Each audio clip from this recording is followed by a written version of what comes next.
DSP Usman Haider 3 महीने की गुत्थी है जो कि बड़ी मुश्किल से सुलझी है। इतनी भी क्या बात आ गई थी कि आपने सकी बेटी को ही मार दिया। नाला था, ऊपर होल था, एक अंदर एक बड़ी खूबसूरत सी लड़की की एक लाश। लड़की वही है, अभी तक ये बात करने में खुद जो लगा हुआ था वो डीएसपी। बिस्मिल्लाहिर्रहमानिर्रहीम, अस्सलाम वालेकुम नाज़रीन, आप देख रहे हैं वाईके न्यूज़ टीवी। मैं हूं आपका होस्ट आमिर भट्ट। नाज़रीन, हमारे साथ सैयद इमरान शमसी साहब मौजूद हैं, सीनियर क्राइम रिपोर्टर, और इन्होंने डीएसपी उस्मान हैदर, जिसकी लास्ट दिनों में बेटी और वाइफ के अगवा का एक मुकदमा दर्ज होता है, अब पता चलता है कि उनकी बेटी और उनकी वाइफ को उन्होंने ही कत्ल कर दिया है। इसके पीछे क्या मुहर्रिकात है, इन्हीं से जानते हैं। अस्सलाम वालेकुम सर। वालेकुम सलाम। बट साहब, आपने बात की कि उन्हीं ने ही कत्ल किया। ये एक 3 महीने की गुत्थी है जो कि बड़ी मुश्किल से सुलझी है। और ये सुलझी इसलिए कि जब सीसीपी लाहौर ने उस्मान हैदर को बुलाया बात करने के लिए, तो उस्मान हैदर ने बिफोर अरेस्ट बेल करवा ली। ठीक है। सीसीपी लाहौर को और तमाम पुलिस को ये बात खुरबरी थी कि ये कोई ना कोई काम डाल चुका है, और इसके ऊपर जो है सगी बेटी को और उसके साथ आपको बताएं बीवी को मार कर एक अपनी गाड़ी के ऊपर, गाड़ी पे मारने के बाद एक को शेखपुर और एक कान को लाश में दफनाया। और बीवी की लाश शेखुपुरा, बीवी की लाश जो है वो शेखपुर और बेटी की लाश जो है वो काने में दफनाई गई है। और सबसे बड़ी ये बात है कि पुलिस ने अब उसका जो सैंपल है, फायर लगे हैं, फायर से उनको दोनों को उनकी अमवात हुई है। उसके बाद पुलिस ने ये क्यों नहीं किया कि 302 का वेरीफाई तो करना चाहिए था। उसको आपने जो है वहाँ पे दफना दिया गया है, 174 की कार्रवाई करके दफना दिया गया है, किसी भी किस्म का कोई एलिमेंट ही नहीं किया गया। और उसके बाद आप उसको पकड़ के अभी तक प्रेस कॉन्फ्रेंस आप कर रहे हैं, और प्रेस कॉन्फ्रेंस करने के बाद आप ये बता रहे हैं कि भी इन्वेस्टिगेशन जारी है। भाई, इन्वेस्टिगेशन ख़त्म होती तो फिर प्रेस कॉन्फ्रेंस करते ना। आपने पकड़ के क्या बताया, क्या इसमें कौन सा इतना बड़ा कोई कार्रवाई कर ली। आपका पेटी भाई था, उसके साथ उसने एक लड़की को और एक अपनी बीवी को और अपनी बेटी को मारा। ये मुहर्रिकात अभी तक सामने नहीं आ रहे। मुबैना तौर पे कुछ चंद जो लोग हैं, चंद जो हमारे बात करने वाले हैं, उनका ये कहना है कि ये कैरेक्टर के ऊपर भी कोई बात थी जिसकी वजह से मुबैना तौर पे वो शक और शुबे के ऊपर जो है उस रिंग को मारा। ठीक है, वाइफ को क्यों कत्ल किया? लेकिन उनकी इन्वेस्टिगेशन कहती है, पुलिस की इन्वेस्टिगेशन कहती है जी एक प्लॉट का रफड़ था। अगर प्लॉट का रफड़ था, कौन कि जी ये अपनी माँ का साथ देना शुरू हो गई थी, जिसके बाद इसको भी एक ही तवे पे ला के फ्राई कर दिया गया। लेकिन फ्राई करने से पहले आप सबसे पहले ये देखें कि बेटी को इतनी भी क्या बात आ गई थी कि आपने सगी बेटी को ही मार दिया। सगी बेटी है, सुतेली तो नहीं? सगी बेटी, अभी तक तो सगी बेटी बताया जा रहा है। अभी तक तमाम तर जो एविडेंस है, अब ये इन्वेस्टिगेशन कहते हैं कि जब अगली सीट से और पिछली सीट से, जो अगली सीट से बेटी की और पिछली सीट से जो है वो बीवी का जो सैंपल है, वो पिछली सीट वाला जो बेटी का सैंपल, अगली सीट वाला बीवी का सैंपल, उसको मैच कर लिया गया है। इतना पुराना जो सैंपल है अभी तक वो नहीं होगा पर फॉरेंसिक लेबोरेटरी। 3 माह में गल सड़ गई लाश है। लाशें कहाँ पे फेंकी थी? एक लाश नाले के ऊपर फेंकी गई थी। ये बेटी की लाश कहाँ? बेटी की लाहौर काने में, और जो बीवी है उसकी शेखपुरा में। बेटी की लाश वही है। लास्ट दिनों में एक काने की साइड पे एक नाला था, ऊपर होल था, एक अंदर एक बड़ी खूबसूरत सी लड़की की एक लाश बरामद हुई थी नामालूम के नाम से।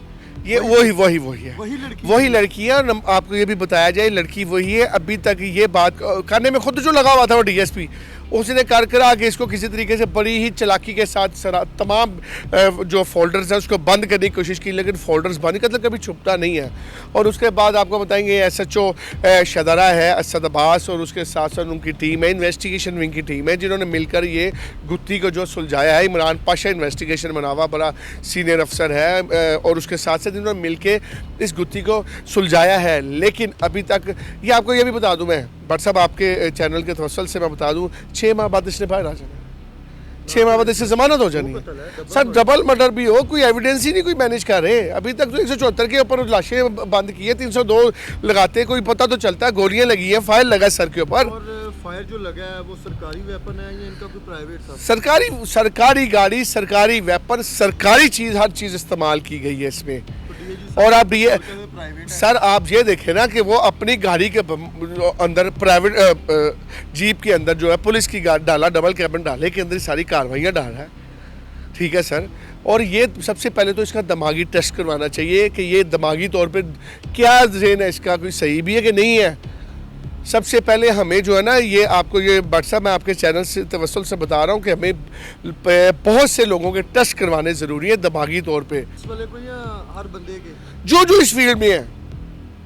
आप असला लगाते हैं, असला लगाने से पहले आपने अगर सरकारी भी असला दिया, सबसे पहले उसका टेस्ट होना चाहिए कि ये इस काबिल भी है कि इसको असला दिया जाए कि नहीं, सही इस्तेमाल करना ही है, गलत कि इसको क्लरिकल दफातर में लगा दिया जाए, ये छोटे मोटे काम करे, आप उसको फील्ड में लगा रहे हैं। अच्छा सर, इन्होंने एक आपको बताया कि एफआईआर जो करवाई थी वो करवाई थी अगवा की।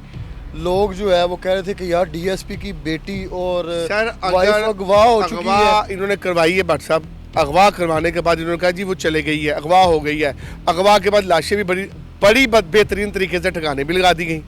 मगर जब आप कहते हैं, जब कानून जब अपनी गिरफ्त में लाना चाहता है ना, बेसिकली अब इनकी वालदा जो है ना, जो मकतूला है, मकतूला की वालदा की मुद्दत में पर्चा होगा और उसके बाद एविडेंस वीक होने की वजह से ये तो अपनी तरफ से कह रहे हैं कि जी हम बड़े मजबूत एविडेंस करेंगे, बड़े मजबूत एविडेंस के साथ इसको कैफरे करदार तक पहुँचाएंगे। मैंने आपको कह दिया 6 महीने के बाद ये आपके पास ही होगा, 6 महीने के बाद ये बाहर होगा और ये अपनी नौकरी कर रहा होगा। सर इंसाफ तो फिर गरीब के लिए, इंसाफ गरीब के लिए नहीं सर, इंसाफ गरीब के लिए तो है ही है, लेकिन इस वक्त ये प्रेस कॉन्फ्रेंस कबल अज इन्वेस्टिगेशन मुकम्मल हुई नहीं है, आप प्रेस कॉन्फ्रेंस कर रहे हैं। क्या कह रहे हैं डीएजी साहब आज इस पे प्रेस पर ये आपके सामने ही है, प्रेस कॉन्फ्रेंस में उन्होंने यही कहा है कि जी अभी बार बार यही कह रहे हैं कि जी मुकम्मल नहीं हुई, और फिर ये कहते हैं जी वो उसने एतराफ़ कर लिया, ये कर लिया। एविडेंस जो उसका एविडेंस की तो कोई वैल्यू ही नहीं है।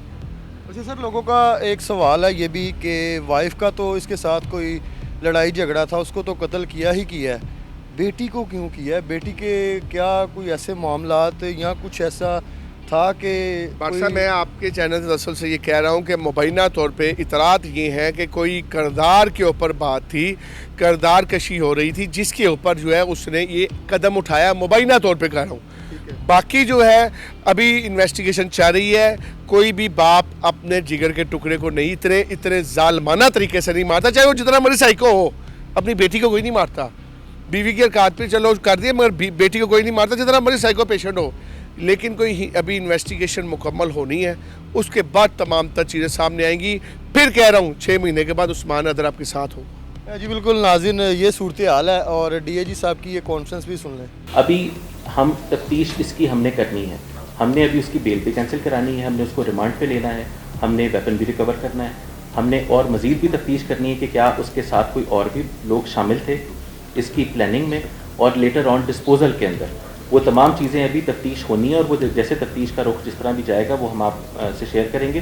फिर हम इसके स्टेटमेंट भी कराएंगे। हमने इसमें कोई लीगल लैक्यूना नहीं छोड़ना, हमने इंश्योर करना है कि ये बंदा एग्जाम्पल बने। केस में ऐसी कोई चीज़ हमारे सामने नहीं आई है कि कोई शूटर इस्तेमाल हुआ हो।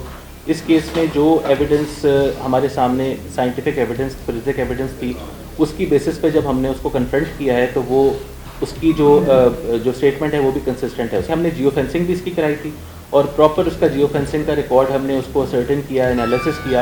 उसके अंदर और कोई ऐसे नंबर्स, सस्पिशियस नंबर्स नहीं आए कि जिससे ये साबित हो सके कि वहाँ पर और भी उस वक्त कोई इन्वॉल्व था। लेकिन ऑब्वियसली ये चीज़ मजीद तफ्तीश तलब है, जो मैं जिक्र कर रहा था। शूटर्स वाली चीज़ अभी एसपी को सामने नहीं आई है।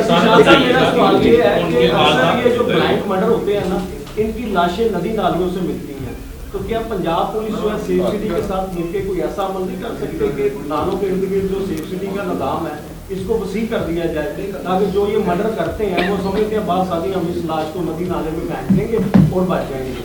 तो ये आपके लिए भी एक इन्वेस्टिगेशन। जी बिल्कुल, ये सेफ सिटी का जो हमारा नेटवर्क है इससे हमें वैसे बड़ी हेल्प मिलती है तमाम मुकदमात की तफ्तीश में, और इसका अभी इसको एक्सपेंड करने का भी प्लान है। अभी आपको पता है कि इस पंजाब हुकूमत ने पूरे पंजाब में इसका नेटवर्क फैलाया है। हम लाहौर की बात करते हैं तो यहाँ पर भी लाहौर की हद तक भी अभी हमारे पास काफ़ी जो हमारी अहम शाहराएँ हैं वो तो कवर्ड है, लेकिन इस तरह की बहुत सारी जगह हैं जहाँ पर अभी प्लानिंग है कि उसको एक्सपेंड किया जाए। आइडियली स्पीकिंग तो ये पूरे शहर में होना चाहिए और इस पर काम भी हो रहा है।